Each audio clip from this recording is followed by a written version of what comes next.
Hello, ನಮಸ್ತೆ friends, ಹೇಗಿದ್ದೀರಾ ಎಲ್ಲರೂ? ನಿಮಗೆಲ್ಲರಿಗೂ ನನ್ನ gardening tips and blogs Kannada ಚಾನೆಲಿಗೆ ಸುಸ್ವಾಗತ. ನೀರಂತೂ ನಾವು ಗಿಡಗಳಿಗೆ ಹಾಕ್ಕೊಳ್ತಾ ಇರ್ತೇವೆ, ಆದರೆ ನಾನು ಒಂದು ಆಲ್ಮೋಸ್ಟ್ ಮಂತ್ ಆಯ್ತೇನೋ ನಾನು ಗಿಡಗಳ ಡಸ್ಟಿಂಗ್ ಮಾಡಿರಲಿಲ್ಲ. ಅಂದರೆ ವೆಟ್ ಕ್ಲೋತಲ್ಲಿ ಲೀಫ್ಗಳನ್ನು, ಬಾಲ್ಕನಿಯಲ್ಲಿರುವಂಥ ಗಿಡಗಳ ಲೀಫನ್ನು ಕ್ಲೀನ್ ಮಾಡಿರಲಿಲ್ಲ. ಹೆಚ್ಚಾಗಿ ಸ್ಪೈಡರ್ ನೆಟ್ಗಳು ಹುಟ್ಕೊಳ್ತವೆ. ಯಾಕಂತ ಹೇಳಿದರೆ ಕೆಳಗಡೆ ಇರುವಂಥ ಗಿಡಗಳಿಗೆಲ್ಲ ನಾವು ನೀರೆಲ್ಲ ಸ್ಪ್ರೇ ಮಾಡ್ತೇವೆ ಪೈಪಲ್ಲಿ. ಬಾಲ್ಕನಿಯಲ್ಲಿ ಇರುವಂಥ ಗಿಡಗಳಿಗೆ ನಾವು ಮಗ್ಗಲ್ಲಿ ನೀರು ಹಾಕೋದಲ್ವ, ಸೊ ನಾವು ಬುಡಕ್ಕೆ ನೀರು ಹಾಕ್ಕೊಳ್ತೇವೆ. ಅಷ್ಟು ಸ್ಪ್ರೇ ಮಾಡಲಿಕ್ಕೆ ಆಗೋದಿಲ್ಲ. ಸಣ್ಣ ಸ್ಪ್ರೇಯರ್ ಇತ್ತು, ಅದು ನನಗೂ ಟೈಮ್ ಸಿಗಲಿಲ್ಲ. ಸೊ ನನ್ನ ಗಿಡಗಳ ಲೀಫನ್ನು ನಾನು ಕ್ಲೀನ್ ಮಾಡೇ ಇರಲಿಲ್ಲ. ಸೊ ಇವತ್ತು ಯೋಚಿಸಿದೆ, ಇವತ್ತು ರಜೆ ಇತ್ತು, ಮಳೆಯಿಂದಾಗಿ ರಜೆ ಇತ್ತು. ಸೊ ಇವತ್ತು ಯೋಚಿಸಿದೆ ಎಲ್ಲ ಗಿಡಗಳನ್ನು ಕ್ಲೀನ್ ಮಾಡಿಕೊಳ್ಬೇಕು ಅಂತ ಹೇಳಿ. ಎಲ್ಲ ಗಿಡಗಳನ್ನು ತಂದು ಕೆಳಗಡೆ ಇಟ್ಟಿದ್ದೇನೆ. ಫಸ್ಟೆಲ್ಲ ಡಸ್ಟಿಂಗ್ ಎಲ್ಲ ಮಾಡಿ ಆಯಿತು, ಅಂದರೆ ಧೂಳು ಇದ್ದದನ್ನೆಲ್ಲ ತೆಗೆದಾಯಿತು. ಈಗ ಕೆಳಗಡೆ ನೀರು ಹಾಕಿರ್ತೇನೆ ಮೊದಲು, ಅದರ ನಂತರ ಮೇಲ್ಗಡೆ ಕೂಡ ನೋಡಿ ಹೀಗೆ ಇಟ್ಕೊಂಡು ನಾವು ಸ್ಪ್ರೇ ಮಾಡಿದರೆ ನೀರು ಗುಡಿಸ್ಲಿಕ್ಕೆ ಈಸಿ ಆಗ್ತದೆ. ಆದರೆ ಅಲ್ಲಲ್ಲಿ ಇಟ್ಟ ಕಡೆ ನಮಗೆಲ್ಲ ಪೈಪಲ್ಲೆಲ್ಲ ನೀರು ಹಾಕ್ಕೊಳ್ಳಿಕ್ಕೆ ಆಗೋದಿಲ್ಲ. ನನ್ನ ಈ ಜರ್ಬೇರ ಗಿಡಗಳಿಗೆ ಮಾತ್ರ ಉಂಟಲ್ವ ಮಳೆ ನೀರು ಬೀಳೋದಿಲ್ಲ, ಸೊ ನನಗೆ ಸ್ಪ್ರೇ ಮಾಡಬೇಕಾಗ್ತದೆ. ಅದರ ನಂತರ ಆ್ಯಂಥೋರಿಯಮ್ಸ್ ಎಷ್ಟು ನೀವು ನೋಡಿ ಲೀಫ್ಗಳು ನೋಡಿ ನೀರು ಬಿದ್ದ ಕೂಡಲೇ ಹೇಗೆ ಶೈನಿಯಾಗಿ ಹೊಳಿತಾರೆ ಅಂತ ಹೇಳಿ. ಮಳೆ ಬಂದರೂ ಈ ಏರಿಯಾದಲ್ಲಿ ನಮ್ಮದು ಕಾರ್ ಪೌಚಲ್ಲಿ ಇರುವಂಥ ಗಿಡಗಳು, ಸೊ ಇದಕ್ಕೆ ನಾನು ಸ್ವಲ್ಪ ನೀರು ಹಾಕಲೇಬೇಕಾಗ್ತದೆ. ಇದೆಲ್ಲ ಆರ್ಕಿಡ್ಸ್ಗಳು ತುಂಬಾ ಡಲ್ಲೇ ಆಗಿಬಿಟ್ಟಿವೆ. ಆದರೂ ನೋಡಿ ಹೊಸ ಮಳೆಗೆ ಸ್ವಲ್ಪ ರೂಟ್ಸ್ ಎಲ್ಲ ಬರ್ತಾ ಉಂಟು, ಬೇರೆ ಹುಡ್ಕೊಳ್ತಾ ಇವೆ ಗಿಡಗಳು, ಪುಟ್ಟ ಗಿಡಗಳು. ಪೈಪಲ್ಲಿ ನೀರು ಸ್ಪ್ರೇ ಮಾಡೋದಂತೇಳಿ ನನಗೆ ಒಂಥರ ತುಂಬಾ ಖುಷಿ. ಮಳೆಗಾಲ ಆದ್ದರಿಂದ ನಾನು ಒಂದ್ಸಿನ ವೀಕೆ ಗಿಡಗಳಿಗೆಲ್ಲ ನೀರು ಹಾಕೋದು ಈ ಥರ ಸ್ಪ್ರೇ ಮಾಡಿಕೊಳ್ತೇನೆ, ಮತ್ತು ಸ್ವಲ್ಪ ಬುಡಕ್ಕೂ ನೀರಿರುವ ಹಾಗೆ ನೋಡಿಕೊಳ್ತೇನೆ.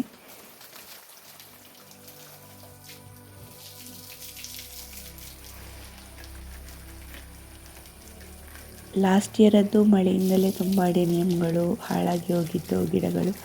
ಈ ಬಾರಿ ಅಂತೂ ಹೇಳುವುದಲ್ಲ, ಅಷ್ಟು ನನಗೆ ಲಾಸ್ ಆಗಿದೆ.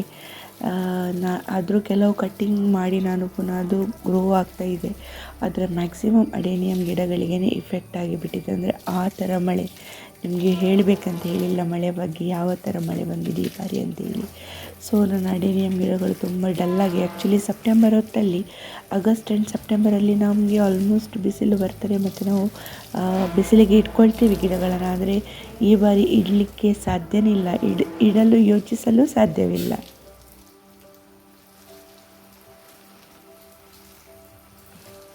ಮನಿ ಪ್ಲ್ಯಾಂಟ್, ಹ್ಯಾಂಗಿಂಗ್ ಬೆಗೋನಿಯಾಸ್ ಮತ್ತು ಎಪಿಸಿಯಾಸ್ ಮನೆ ಎದುರು ನಾವು ಪಾಟಲ್ಲಿ ಹಾಕ್ಕೊಂಡಿದ್ರೆ ಅದರದ್ದು ಗ್ಲೋ ಒಂಥರ ಬೇರೆಯೇ, ನೋಡಲಿಕ್ಕೂ ತುಂಬ ಖುಷಿನೇ.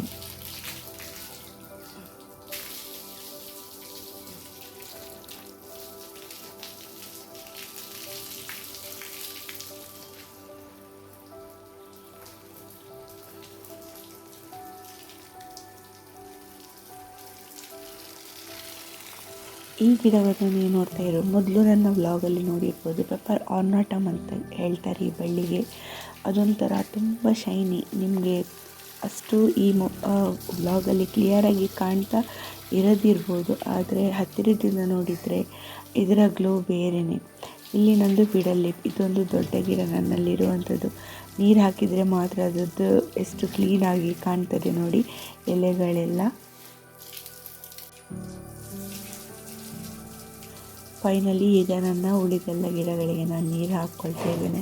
ಎಲ್ಲ ಪಾಟ್ಗಳನ್ನು ಕೆಳಗಡೆ ಇಟ್ಟಿದ್ದರಿಂದ ನೀರು ಹಾಕಲಿಕ್ಕೆ ನನಗೆ ಸ್ವಲ್ಪ ಈಸಿ ಆಗ್ತಾ ಉಂಟು. ಯಾಕಂತಂತ ಹೇಳಿದರೆ ಮೇಲ್ಗಳಿಟ್ಟರೆ ನಾವು ನೋಡಿ ಅಲ್ಲಲ್ಲಿ ಬೇರೆ ಥಿಂಗ್ಸ್ ಇರ್ತದೆ, ನಮ್ಮದು ಶೂ ರ್ಯಾಕ್ಗಳೆಲ್ಲ ಇರ್ತವೆ, ಅದು ಕೂಡ ವುಡನದ್ದು ಐಟಮ್ಸ್ಗಳು ಬೇಗ ಹಾಳಾಗಿದ್ದು. ಸೊ ನಾನು ಈ ಥರ ಅಪರೂಪಕ್ಕೆ ಒನ್ಸ್ ಇನ್ ಅ ಮಂತ್ ಗಿಡಗಳನ್ನು ಕೆಳಗಡೆ ಇಟ್ಕೊಂಡು ನಾನು ನೀರು ಕೊಡ್ತೇನೆ.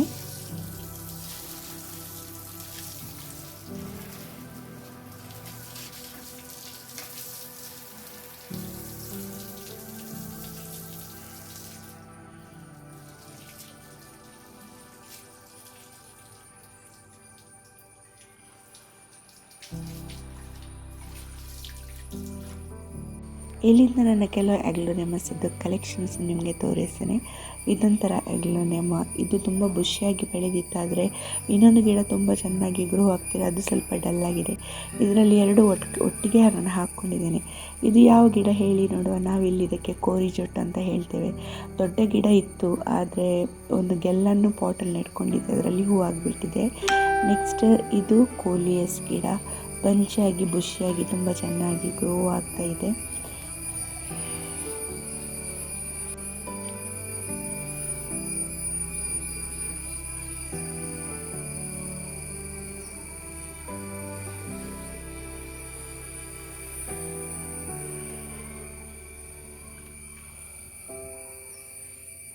ತುಂಬ ಬುಷಿಯಾಗಿ ಬೆಳೆದಿತ್ತು ಕೋಲಿಯಸ್, ಆದರೆ ಮಳೆಗೆ ಅದು ಸ್ವಲ್ಪ ಬಗ್ಗಿ ನೆಲಕ್ಕೆ ಮಣ್ಣು ಸಿಕ್ಕಿದ ಕೂಡಲೇ ಅದು ಎಂತಾಗಿದೆ ಅಂತ ಹೇಳಿದರೆ ನೆಲದಲ್ಲಿ ಬಗ್ಗಿದ ಕಡೆನೇ ಅದಕ್ಕೆ ಬೇರು ಉಟ್ಕೊಂಡಿವೆ.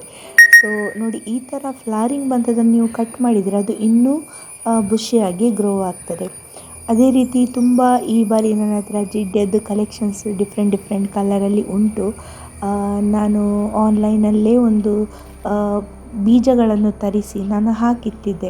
ಸೊ ಅದರಲ್ಲಿ ಈ ಬಾರಿ ಒಂದು ಡಿಫ್ರೆಂಟ್ ಕಲರಲ್ಲಿ ಒಂದು 5-6 ಕಲರ್ಸ್ ಜಿಡ್ಡೆ ಗಿಡಗಳು ನಮ್ಮ ಮನೇಲಾಗಿ ತುಂಬ ಖುಷಿಯಾಯಿತು. ಮೊದಲೆಲ್ಲ ಇದೆಲ್ಲ ತೋಟದಲ್ಲೆಲ್ಲ ಆಗ್ತಾಯಿತ್ತು, ಈಗೆಲ್ಲ ಅದು ತುಂಬ ಕಡಿಮೆ ಸಿಗುವುದು. ಜಿಡ್ಡೆ ನಾರ್ಮಲ್ ಗಿಡವೇ ಸಿಗ್ತಾ ಇಲ್ಲ. ಸೊ ಆ ಸಂದರ್ಭದಲ್ಲಿ ಇಂಥದ್ದೊಂದು ಆಗಿರುವಾಗ ನನಗೆ ತುಂಬ ಖುಷಿಯಾಯಿತು.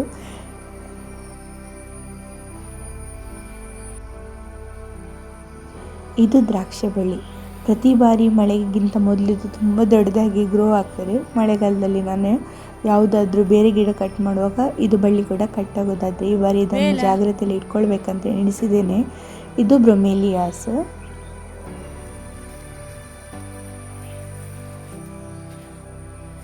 ಆ್ಯಕ್ಚುಲಿ ಇದು ಮಳೆಗೆ ಇಡಲಿಕ್ಕಿಲ್ಲ. ಮಳೆಗೆ ಇಟ್ಟ ಕೂಡಲೇ ನೋಡಿ ಈ ಥರ ನೀರು ಅದರಲ್ಲಿ ಬರ್ತದೆ, ಉಳಿತದೆ, ಅದರಲ್ಲೇ ನೀರು ಶೇಖರಣೆ ಆಗ್ತದೆ. ನಾನು ಯಾವತ್ತೂ ಬೇರೆ ಕಡೆ ಇಡೋದು. ಈ ಬಾರಿ ಅದು ತುಂಬ ಬುಷಿಯಾಗಿತ್ತು, ಅದರದೆಲ್ಲ ಗಿಡಗಳು ಬೇರೆಯವರಿಗೆ ಹಂಚಿ ಪುನಃ ಗ್ರೋ ಆಗಲಿಕ್ಕೆ ಅಂತೇಳಿ ಅಲ್ಲಿ ಇಟ್ಟಿದ್ದೆ. ಮಳೆಗಾಲದಲ್ಲಿ ಬೇಗ ಗಿಡಗಳು ಗ್ರೋ ಆಗ್ತದಲ್ವಾ, ಸೊ ಹಾಗಾಗಿ.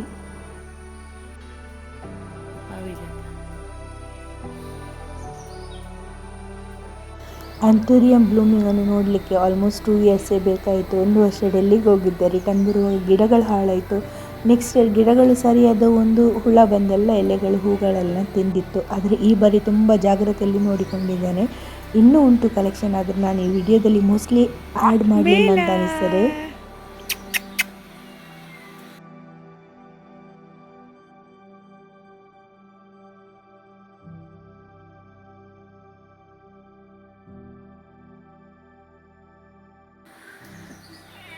ಇದು ಏಪಿಸಿಯ ಗಿಡ. ಹೂ ಫುಲ್ ಆಗಲಿಕ್ಕೆ ಬ್ಲೂಮ್ ಆಗಲಿಕ್ಕೆ ಸ್ಟಾರ್ಟ್ ಆದರೆ ಗಿಡನೇ ಕಾಣೋದಿಲ್ಲ, ಎಲೆಗಳೇ ಕಾಣೋದಿಲ್ಲ.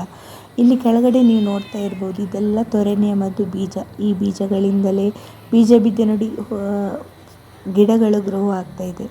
ಇಲ್ಲಿ ಕೆಲವು ಆ್ಯಂಥೋರಿಯಂ ಉಂಟು, ಅವುಗಳದ್ದು ಕಲೆಕ್ಷನ್ ಕೂಡ ಈಗ ನಿಮ್ಮೊಂದಿಗೆ ಶೇರ್ ಮಾಡ್ತೇನೆ. ನನ್ನ ಪ್ರಕಾರ ಆ್ಯಂಥೋರಿಯಂ ಗಿಡಗಳು ಗ್ರೋ ಆಗಲು ಒಳ್ಳೆಯ ಸೀಸನ್ ಅಂತ ಹೇಳಿದರೆ ಮಳೆಗಾಲ.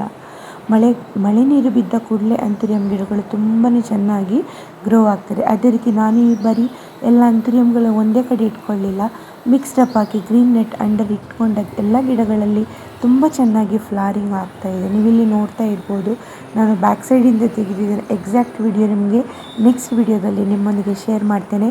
ಇದು ಒಂದು ಟವರ್ ಥರನೇ, ಆದರೆ ಈಗ ಮಳೆಗೆಲ್ಲ ಮಿಕ್ಸ್ಡ್ ಅಪ್ ಆಗಿದೆ. ಎಲ್ಲ ಬೆಗೋನಿಯಸ್, ಕ್ಯಾಲಥಿಯಸ್ ಮತ್ತು ಯಾವೆಲ್ಲ ಥರ ಗಿಡಗಳು ಇದರಲ್ಲಿ. ಇವುಗಳೆಲ್ಲ ನನ್ನ ವಿಂಡೋ ಮೇಲೆ ಇಡುವಂಥ ಗಿಡಗಳು. ನೀರು ಹೋಗಲಿ ಅಂತ ಹೇಳಿ ಒಮ್ಮೆಲ್ಲ ಸ್ಪ್ರೇ ಮಾಡಿ ಆಯಿತು, ಕ್ಲೀನ್ ಮಾಡಿ ಆಯಿತು. ಇದು ಸ್ವಲ್ಪ ನೀರು ಇಳಿದು ಹೋಗಲಿ ಅಂತೇಳಿ ಇಲ್ಲಿ ಇಟ್ಕೊಂಡಿದ್ದೇನೆ. ಇದು ಅಮ್ಮನ ಮನೆಯ ಕಿಚನ್ ಗಾರ್ಡನದ್ದು ವಿಡಿಯೋ. ಅಲ್ಲಿಗೆ ಹೋಗಿದ್ದೆ, ಅಲ್ಲಿಂದ ಸ್ವಲ್ಪ ಅಲಸಂಡೆಯದ್ದು ಬಳ್ಳಿ ಮತ್ತು ಮೆಣಸಿನ ಗಿಡ ಇದರದ್ದೆಲ್ಲ ಕ್ಲಿಪ್ಪಿಂಗ್ ಇದರಲ್ಲಿ ಆ್ಯಡ್ ಮಾಡಿದ್ದೇನೆ. ಇದು ಅಜೇಲಿಯಾ ಪ್ಲ್ಯಾಂಟ್ಗಳು. ಮ್ಯಾಕ್ಸಿಮಮ್ ಬ್ಲೂಮಿಂಗ್ ಆಗಿದೆ, ನೋಡಲಿಕ್ಕೆ ತುಂಬ ಚೆನ್ನಾಗಿ ಕಾಣ್ತಾ ಇತ್ತು. ಈ ವಿಡಿಯೋದೊಂದಿಗೆ ಅದರದ್ದು ಒಂದು ಕ್ಲಿಪ್ಪಿಂಗ್ ಆ್ಯಡ್ ಮಾಡುವ ಅಂತ ಹೇಳಿ ಇದರಲ್ಲಿ ಆ್ಯಡ್ ಮಾಡಿಕೊಂಡಿದ್ದೇನೆ. ಅಜೇಲಿಯಸ್ಗೆ ಮೇನ್ ಹಟ್ಟಿ ಗೊಬ್ಬರ ಅಥವಾ ಹುಡಿ ಗೊಬ್ಬರ, ಮತ್ತು ಡೈರೆಕ್ಟ್ ಸನ್ಲೈಟ್ ಇಲ್ಲ, ಸೆಮಿ ಶೇಡಲ್ಲಿ, ಆದರೆ ಬ್ರೈಟ್ ಲೈಟ್ ಬೇಕು. ಇದು ಎಲೋಕೇಶದಲ್ಲಿರುವಂಥದ್ದೇ ಒಂದು ವೆರೈಟಿ, ತುಂಬ ಚೆಂದದ ಗಿಡ. ನಾನಿದು ಗಿಡ ಎಲ್ಲ ಎಲೆ ಇರಲಿಲ್ಲ ಅಂತ ಹೇಳಿ ಬೇರೆ ಕಡೆ ಇಟ್ಕೊಂಡಿದ್ದೆ, ಇಟ್ಟ ಕಡೆನೇ ಅದು ಈ ಥರ ಗ್ರೋ ಆಗಿ ಬಿಟ್ಟಿದೆ. ಇದನ್ನು ನೀವು ಆಲ್ರೆಡಿ ಇನ್ನೊಂದು ನಂದು ಮೊದಲು ನಾನು ಆ್ಯಡ್ ಮಾಡಿದ ಕ್ಲಿಪ್ಪಿಂಗಲ್ಲಿ ನೀವು ನೋಡಿರ್ಬೋದು. ಇದು ಕೋಲಿಯಸ್ ಗಿಡ. ಅದರ ನಂತರ ನೋಡಿ, ಇದು ಒಂದು ಹೈಬಿಸ್ಕಸ್ಸೆ. ಎಲೆ ಸ್ವಲ್ಪ ತುರಿಕೆ ಅಂತ ಹೇಳ್ತಾರೆ, ಆದರೆ ಅಷ್ಟೊಂದು ನನಗೆ ಗೊತ್ತಾಗಲಿಲ್ಲ. ನನಗೆ ಆ ಥರ ಎಂಥ ಅನುಭವ ಆಗಲಿಲ್ಲ. ಆದರೆ ಫ್ಲಾರಿಂಗ್ ಮಾತ್ರ ತುಂಬ ಚೆಂದ. ಆದರೆ ಏನಾಯ್ತಂತ ಹೇಳಿದರೆ, ನಾನು ಇದರದ್ದೇ ಗಿಡದ ಇನ್ನೊಂದು ಸ್ಟೆಮ್ಮನ್ನು ಬೇರೆ ಕಡೆ ನೆಟ್ಟಿದ್ದೆ. ಅದು ರೆಡ್ಡಿಶ್ ಬರಲಿಲ್ಲ, ಅದರಲ್ಲಿ ಫ್ಲಾರಿಂಗ್ ಲೈಟ್ ಪಿಂಕಲ್ಲಿ ಬರ್ತದೆ. ನೆಕ್ಸ್ಟ್ ಟೈಮ್ ನಿಮ್ಮೊಂದಿಗೆ ಖಂಡಿತ ಶೇರ್ ಮಾಡಿಕೊಳ್ತೇನೆ. ಇದು ಅಮ್ಮನ ಮನೆಯಲ್ಲಿರುವಂಥ ಬಸಳೆ ಗಿಡ, ಬಸಳೆ ಬಳ್ಳಿ. ಪುನೊಮ್ಮೆ ನಾನು ಇನ್ ಬಿಟ್ವೀನ್ ಆ್ಯಡ್ ಮಾಡಿದ್ದೇನೆ. ಸ್ಟ್ಯಾಂಡಲ್ಲಿ ಇಟ್ಕೊಂಡ ಕಡೆ ನೋಡಿ ಈ ಥರ ಅದು ಗ್ರೋ ಆಗಿಬಿಟ್ಟಿದೆ. ಪ್ಲಸ್ ಇದು ಕೃಷ್ಣ ತುಳಸಿ ಗಿಡ. ಹೋಪ್ ಇದು ವಿಡಿಯೋ ನಿಮಗೆ ಇಷ್ಟ ಆಯಿತಾ ಅಂತ ಹೇಳಿ ಭಾವಿಸ್ತೇನೆ. ತುಂಬ ಟೈಮೇ ಆಗಿತ್ತಲ್ವ, ಅದಕ್ಕೋಸ್ಕರ ಒಂದು ವಿಡಿಯೋ ಶೇರ್ ಮಾಡುವ ಅಂಥೇಳಿ ತುಂಬ ದಿವಸದಿಂದ ಟ್ರೈ ಮಾಡ್ತಿದ್ದೇನೆ. ಫೈನಲಿ ಇವತ್ತೊಂದು ವಿಡಿಯೋ ಮಾಡಲಿಕ್ಕಾಯಿತು. ಇದು ಎಪಿಸಿಯಾದಲ್ಲೇ ಇನ್ನೊಂದು ವೆರೈಟಿ, ಪರ್ಪಲ್ ಕಲರ್. ಇದು ನಾನು ಕೇರಳದಿಂದ ಆನ್ಲೈನಿಂದ ತರಿಸಿದ ಗಿಡ. ಇದು ತುಂಬ ಚೆನ್ನಾಗಿ ಗ್ರೋ ಆಗ್ತಾಯಿದೆ. ಫ್ಲಾರಿಂಗ್ ನೋಡಿ ಎಷ್ಟು ಚೆಂದ. ರೀಸೆಂಟ್ಲಿ ಒಂದು ವಿಡಿಯೋ ನೋಡಿದ್ದೆ ಯೂಟ್ಯೂಬಲ್ಲಿ, ಆಲ್ಮೋಸ್ಟ್ ಮೋರ್ ದ್ಯಾನ್ 20 ವೆರೈಟೀಸ್ ಕರ್ನಾಟಕದಲ್ಲಿ, ಮಡಿಕೇರಿಯಲ್ಲಿ, ಕೇರಳದಲ್ಲಿ ಉಂಟಂತ ಹೇಳಿ. ಸೊ ನನ್ನ ತಿಳಿದಿದ್ದು 2 ಕಲೆಕ್ಷನ್ಸ್, ಒಂದು ಪಿಂಕ್ ಮತ್ತೊಂದು ಪರ್ಪಲ್. ಇನ್ನು ನಮಗೆ ಕೂಡ ಹಾಲಿಡೇ ಸಿಗ್ತದೆ, ರಜೆ ಸಿಗ್ತದೆ, ಮನೆಯಲ್ಲಿರ್ತೇವೆ. ಚಂದ ವಿಡಿಯೋಸ್, ನನ್ನ ಗಾರ್ಡನಿಂಗ್, ಅದು ನನ್ನ ಕೆಲವು ಟಿಪ್ಸ್ಗಳು ನಿಮ್ಮೊಂದಿಗೆ ನನಗೆ ಶೇರ್ ಮಾಡ್ಬೋದು. ಹೋಪ್ ನಿಮಗೆ ಇದು ವಿಡಿಯೋ ಇಷ್ಟ ಆಯ್ತು ಅಂತ ಹೇಳಿ ಭಾವಿಸ್ತೇನೆ. ಇಷ್ಟ ಆದರೆ ಪ್ಲೀಸ್ ಲೈಕ್, ಶೇರ್, ಸಬ್ಸ್ಕ್ರೈಬ್ ಮಾಡಿ, ಕಮೆಂಟ್ ಮಾಡಲಿಕ್ಕೆ ಮರಿಬೇಡಿ.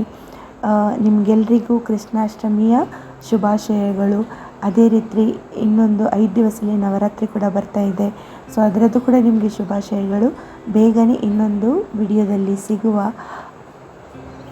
ಗಾರ್ಡನಿಂಗ್ ಬಗ್ಗೆ ಯಾವ ಥರ ವಿಡಿಯೋ ನಾನು ನಿಮ್ಮೊಂದಿಗೆ ಶೇರ್ ಮಾಡಬೇಕಂತ ಹೇಳಿ ನಿಮಗೆ ನೀವು ಕಮೆಂಟ್ ಬಾಕ್ಸಲ್ಲಿ ಹಾಕಿದರೆ ಖಂಡಿತ ಆ ಥರ ವಿಡಿಯೋ ಮಾಡಿ ನಾನು ನಿಮ್ಮೊಂದಿಗೆ ಶೇರ್ ಮಾಡ್ತೇನೆ. So thanks for watching. Thank you. Take care. Bye. See you soon.